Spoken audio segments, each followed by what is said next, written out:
नमस्कार दोस्तों, India speaks daily के फॉरेन न्यूज बुलेटिन में आपका बहुत बहुत स्वागत है।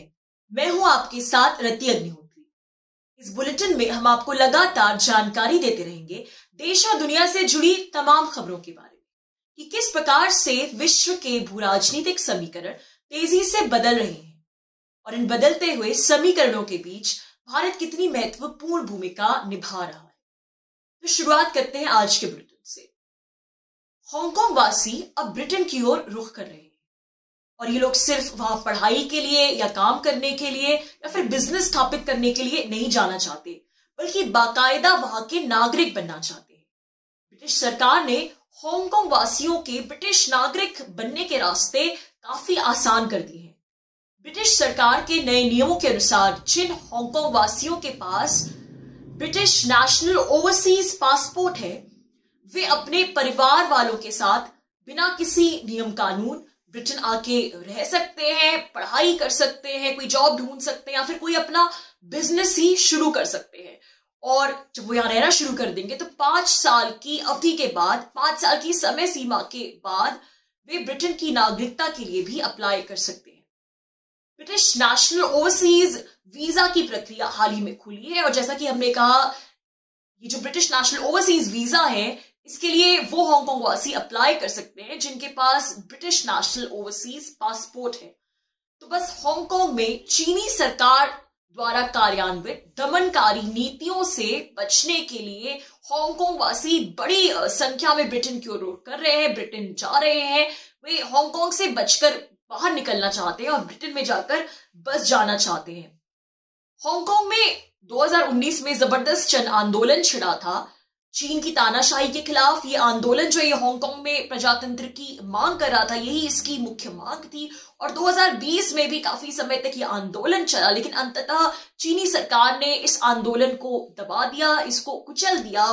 और पिछले वर्ष 2020 में चीनी सरकार ने हांगकांग में राष्ट्रीय सुरक्षा कानून लागू कर दिया, जिसके लगने मात्र के ख्याल से हांगकांग वासी भयभीत हो उठते हैं। और ये वही राष्ट्रीय सुरक्षा कानून है जिसके खिलाफ भी एक तरह से हांगकांग वासी जन आंदोलन कर रहे थे, क्योंकि उन्हें डर था कि यदि वे प्रजातंत्र की मांग नहीं करेंगे जल्द से जल्द तो हांगकांग में ये कानून लागू कर दिया जाएगा चीनी सरकार द्वारा।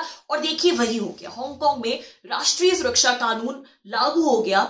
तो ये जो राष्ट्रीय सुरक्षा कानून है, अगर स्पष्ट तौर पर सीधे तौर पर समझे तो अब इस कानून के बाद हांगकांग एक तरह से चीनी सरकार के अधीन हो चुका है पूरी तरह से। और चीनी सरकार अगर चाहे तो वो किसी भी हांगकांग वासी पर देशद्रोह का आरोप लगा के या शांति भंग करने का आरोप लगा के, किसी भी प्रकार का आरोप लगा के उसे आजीवन कारावास की सजा सुना सकती है। तो जाहिर सी बात है, हांगकांग के लोग बहुत डरे हुए हैं, विशेषकर कि जिन लोगों ने वहां के प्रजातंत्र के आंदोलन में भाग लिया था, जो प्रो डेमोक्रेसी समर्थक है हांगकांग के, या फिर दूसरे लोग भी, कोई भी ऐसे लोग जो कि चीनी तानाशाही के खिलाफ है और जिनकी जो विचारधारा है वो प्रजातंत्र का समर्थन करती है, खुली विचारधारा के लोग, ऐसे सभी लोग हांगकांग में डरे हुए हैं। उन्हें भय है कि किसी न किसी बहाने चीनी सरकार उन्हें या तो जेल में डाल देगी, जेल में बंद करा देगी, या फिर उनके साथ इससे भी बुरा कुछ हो सकता है।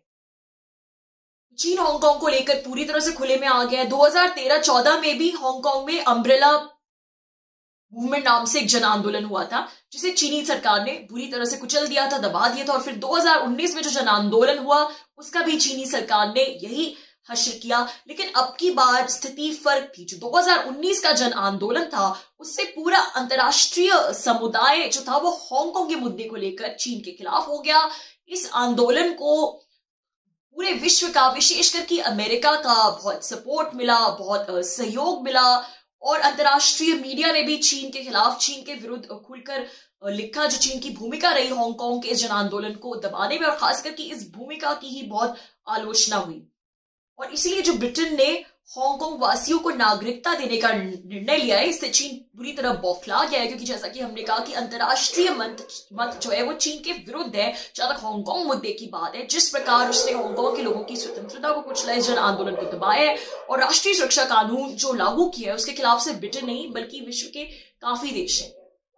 तो खबरों के अनुसार ब्रिटिश नेशनल ओवरसीज वीजा की प्रक्रिया के खुलने से पहले ही औसतन 60,000 हांगकांग वासी ब्रिटेन पहुंच चुके हैं और ये वही हांगकांग वासी हैं जिनके पास ब्रिटिश नेशनल ओवरसीज पासपोर्ट है। और अब वीजा के लिए आवेदन प्रक्रिया खुलने के बाद औसतन 50 लाख हांगकांग वासी ब्रिटेन में वीजा आवेदन की योग्यता रखते हैं। यानी आप खुद ही सोच के दीजिए कि देखिए कितनी बड़ी संख्या है 50 लाख। यानी अगर चाहे तो ये 50 लाख हांगकांग वासी जो है वो ब्रिटेन माइग्रेट कर सकते हैं, वहां पे जाके रहना काम करना शुरू कर सकते हैं, फिर 5 साल बाद वहां की नागरिकता के लिए भी अप्लाई कर सकते हैं, ब्रिटेन के नागरिक भी बन सकते हैं। तो आप सोचिए कितनी बड़ी संख्या है। और इस 50 लाख के अगर 20-30% लोग भी ब्रिटेन पहुंच गए तो हांगकांग के पूरे डेमोग्राफिक्स बदल जाएंगे और चीन की जो किरकिरी होगी पूरे वैश्विक मंच पे सो अलग। अभी ब्रिटिश नेशनल ओवरसीज पासपोर्ट आखिर है क्या, ये हांगकांग वासियों को भला क्यों मिले हुए हैं और कब से मिले हुए हैं, और ब्रिटेन हांगकांग वासियों को नागरिकता देने के लिए इतना आतुर क्यों है, ये सब जानने के लिए हमें थोड़ा हांगकांग के इतिहास में जाना होगा। तो 1997 तक जो हांगकांग था वो ब्रिटेन की एक कॉलोनी था और 1997 में ब्रिटेन ने चीन को 50 सालों के लिए हांगकांग लीज पर दे दिया था। 50 साल की लीज पर चीन को सौंप दिया गया था हांगकांग। यानी 2047 में हांगकांग के भविष्य का फैसला होगा कि अंततः क्या वो एक पूरी तरह से स्वतंत्र राष्ट्र बनेगा। लेकिन तब तक जो हांगकांग है वो चीन के एक देश दो सिस्टम के सिद्धांत पर चलेगा। यानी हांगकांग का अपना अलग संविधान होगा, वहां मीडिया और प्रेस सरकार द्वारा नियंत्रित नहीं होंगे और चीन की कम्युनिस्ट तानाशाही के विरुद्ध हांगकांग में फ्री मार्केट अर्थव्यवस्था होगी। तो हांगकांग वालों का जो जीवन है, हालांकि चीन इनडायरेक्टली हांगकांग इनडायरेक्टली चीन द्वारा नियंत्रित जरूर था, लेकिन इस एक देश दो सिद्धांत की वजह से और ब्रिटेन के साथ हुए इस अग्रीमेंट की वजह से हांगकांग में एक प्रकार से इस प्रकार की तानाशाही नहीं थी। हांगकांग वालों का जो जीवन था वो चीन के लोगों से काफी हद तक अलग था। उनके पास बहुत सारी स्वतंत्रता थी, नागरिक स्वतंत्रता, नागरिक अधिकार, ये सभी चीजें थी हांगकांग वासियों के पास काफी हद तक। लेकिन पिछले कुछ वर्षों से चीन ने धीरे धीरे यहाँ के नागरिक अधिकार, नागरिकों की स्वतंत्रता ये सब दबाने शुरू कर दिया। और 2019 में जो जन आंदोलन हुआ उसके बाद तो उसे जैसे बहाना मिल गया हांगकांग वासियों से उनके अधिकारों को छीनने का। उसने उस आंदोलन को कुचला और साथ ही हांगकांग में राष्ट्रीय सुरक्षा कानून लागू कर दिया। और ब्रिटेन का मानना है कि ये जो कानून है ये ब्रिटेन और चीन के बीच हुई उस संधि के खिलाफ जाता है जो हांगकांग को चीन को सौंपने से कुछ समय पहले दोनों देशों के बीच हुई थी। ये उस संधि के नियम कानूनों के खिलाफ जाता है और इसीलिए ब्रिटेन चीन को सबक सिखाने के लिए हांगकांग वासियों को नागरिकता देने के रास्ते खोल रहा है। और साथ ही एक प्रकार से ये गुडविल जेस्चर भी है ब्रिटेन की तरफ से हांगकांग वासियों के मानव अधिकारों की रक्षा के लिए, क्योंकि जैसा कि हमने कहा कि वहां प्रो डेमोक्रेसी जो प्रोटेस्टर्स है उनका क्या हाल कर सकती है चीनी सरकार, ये सोचकर भी एक सिहरन पैदा होती है। तो ये जो ब्रिटिश नेशनल ओवरसीज पासपोर्ट है हांगकांग वासियों के पास, जिसके आधार पर अब उन्हें ब्रिटेन की नागरिकता मिल सकती है, 1980s में ब्रिटेन द्वारा इश्यू हुए थे ये पासपोर्ट हांगकांग के लोगों को। क्योंकि जैसा कि हमने कहा था कि हांगकांग में राष्ट्रीय सुरक्षा कानून लागू होने के बाद एक तरह से चीनी सरकार का राज है, तो ज्यादातर हांगकांग वासी बेहद डरे हुए हैं। तो जाहिर सी बात है कि ये सब लोग जाके अब ब्रिटेन बसना चाहते हैं। लेकिन इसमें एक बात और भी है कि बोरिस जॉनसन के हांगकांग वासियों के ब्रिटिश नागरिक बनने के रास्ते खोलने के पीछे मात्र गुडविल नहीं छुपी है, बल्कि ये एक बिजनेस डिसीजन भी, एक प्रकार का व्यापारिक निर्णय भी है। क्योंकि ब्रेक्सिट के बाद बदलते भू राजनीतिक समीकरणों के बीच में ये जो निर्णय है, ये जो स्कीम है, इससे ब्रिटेन का आर्थिक फायदा भी जुड़ा है।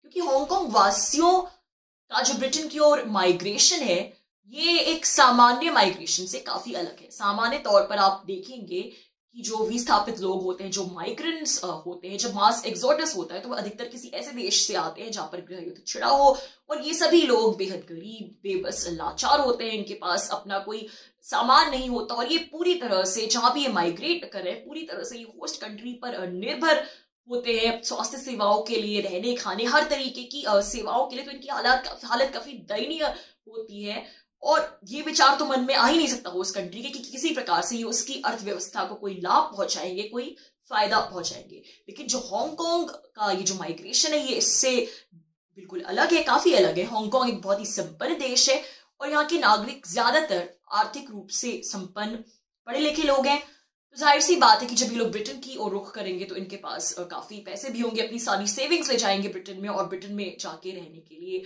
घर ढूंढेंगे, वहां पे पढ़ाई भी करेंगे। काफी सारे लोग अंग्रेजी की क्लासेस के लिए इनरोल करेंगे क्योंकि ब्रिटेन में रहने के लिए आवश्यक होगा अच्छी अंग्रेजी होना उनके सर्वाइवल के लिए। कुछ लोग बिजनेस भी करेंगे। तो बहरहाल कहना यह है कि हांगकांग के जो माइग्रेंट्स हैं उनके ब्रिटेन जाने से ब्रिटिश अर्थव्यवस्था को कुछ ना कुछ फायदा तो जरूर होगा।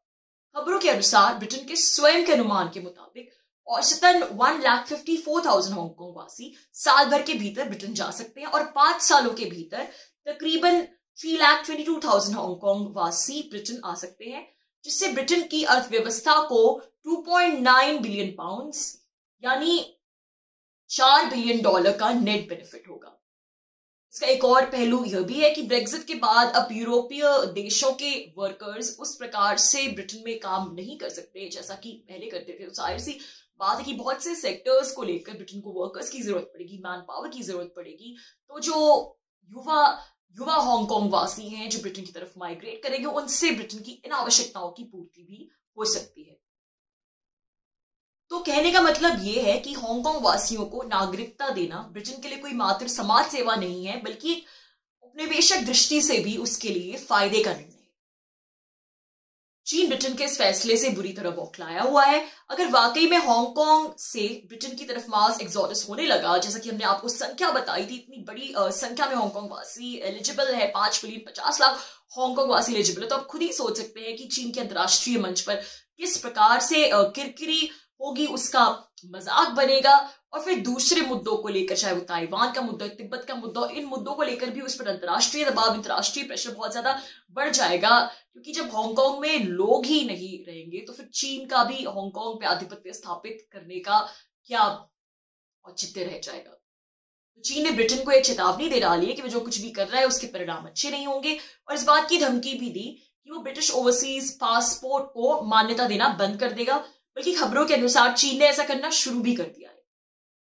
फिलहाल हांगकांग वासी बड़ी संख्या में वहां से ब्रिटेन की ओर रुख कर रहे हैं क्योंकि उन्हें डर है कि कहीं चीन बहुत जल्दी आने वाले समय में हांगकांग से उनके बाहर निकलने पर, जाने पर ही पाबंदी ना लगा दे, क्योंकि चीन कुछ भी कर सकता है ड्रैगन। और आप जानते हैं कि ऐसा करने से हांगकांग वासी अपने ही देश में कैद हो जाएंगे।